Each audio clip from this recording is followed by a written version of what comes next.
నేను ఇందాక ఒక వీడియో పెట్టాను కదా మోటివేషన్కి.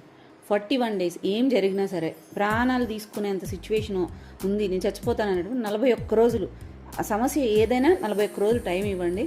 అది ఎవ్రీథింగ్ టైం అనేది చేంజ్ అవుతుంటుంది, అది కూడా సిచ్యువేషన్ అనేది కూడా మారిపోతుంది అని చెప్పినాను కదా. అప్పుడు ఒకటి అడిగారు, అయినా ఎన్ని సమస్యలన్నా వస్తుంటే ఒకదాని తర్వాత ఒకటి ఒకదాని తర్వాత ఒకటి వస్తుంటే ఎట్లా తట్టుకోగలం సిరిగారు అని. స్పీడ్ బ్రేక్ ఒకటి వచ్చింది, బండిలో పోతున్నాం, అబ్బా స్పీడ్ బ్రేకర్ లేని ఇన్ని వచ్చినాయని చెప్పేసి రివర్స్ వెళ్ళిపోతామా? వెళ్ళలేం కదా. అది బండి అక్కడ తోసేసి వెళ్ళిపోతామా? వదిలేసి వెళ్ళిపోతామా? వెళ్ళిపోలేం కదా. మెల్లిగా అక్కడ కొంచెం స్లో చేస్తాం. అంటే మనం యాక్టివ్గా ఏదైతే వర్క్ చేస్తున్నామో ఇతరితర ఏదైతే ప్రోగ్రెస్ అంతా అవుతుంది అరే అనుకున్నప్పుడు అక్కడ కొంచెం స్లో చేయాల్సి వస్తుంది, అంతేనా? లేకపోతే బండి ఇంకో సైడ్ నుంచి తిప్పుకొని రూట్ మార్చుకొని వెళ్తాం.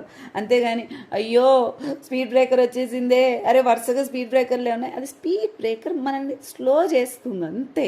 అంతేగాని బండి వదిలేసిపోమని కాదు. ఈ వెహికల్ ఇది లైఫ్, వస్తాయి అన్నీ వస్తాయి, ఎవ్వరికి సమస్యలు రాకుండా ఉండదు. ఏడవండి, కూర్చోండి, బాధపడండి, దేవుడికి చెప్పుకోండి. అండ్ దయచేసి నేను ఒకటి చెప్తాను, మనిషికి మాత్రం ప్రాబ్లం చెప్పుకోకండి. ఇన్ఫర్మేషన్ ఇచ్చినట్లు మనం ఎమోషన్లో పోయి చెప్పొస్తాము. మీకు చాలా నమ్మకస్తులు అయితే తప్ప మీ నోట్లోంచి మాట బయటికి రాకూడదు.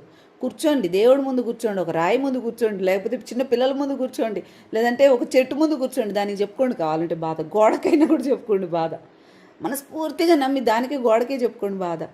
అంతే, ఆ బాధ అక్కడికి పోతుంది, స్టేబుల్ అవుతుంది. ఏడవడం అన్నిటికంటే పెద్ద ప్లస్ పాయింట్ తెలుసా? ఏడుపు వస్తే ప్లస్ పాయింట్. నాకు ఈ మధ్య అనిపిస్తుంది, నాకు అసలు ఏడుపు కూడా వచ్చేది కాదు. ఇప్పుడప్పుడప్పుడు ఏడుపు వస్తుంటే అమ్మయ్య ఏడుపు వస్తుందని. ఎందుకు తెలుసా? మూర్ఖంగా ఏడుపు కనుక రాలేదనుకోండి మీకు, ఇప్పుడు ఒక రకంగా లోపల క్రోధంలాగా పెరిగిపోతుంది, సిచ్యువేషన్స్ మీద విపరీతంగా కోపం, ఒక మనుషులంటే అసహ్యం. ఇట్లా ఏడుపు అనేది నాకు ఈ మధ్య తెలుస్తుంది. ఏడుపు అనేది ఇప్పుడు ఒక ప్రాబ్లం వచ్చినప్పుడు ఏడుపు అనేది వస్తే అక్కడ క్లియర్ అయిపోతుంది. నిజం తెలుసా?